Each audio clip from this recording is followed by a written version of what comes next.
2 a.m. Almost 3 a.m. Good morning. Good morning.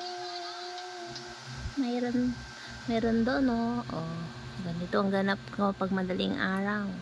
Oh, preparing food ni Kulot kasi dumating galing work.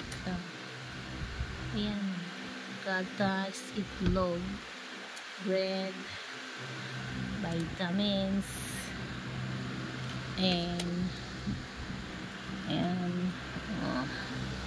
yeah, alas 4 pa kami nito makatulog ulit.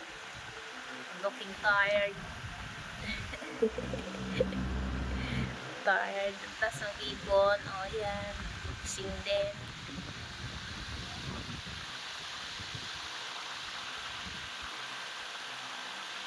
Gising din, diba? Ako din, ito ang higaan. Madaling araw vlog. Madaling araw na vlog. Nagutom ang ating worker. Gutom na gutom si Kulot, pati si Kulot nagagana,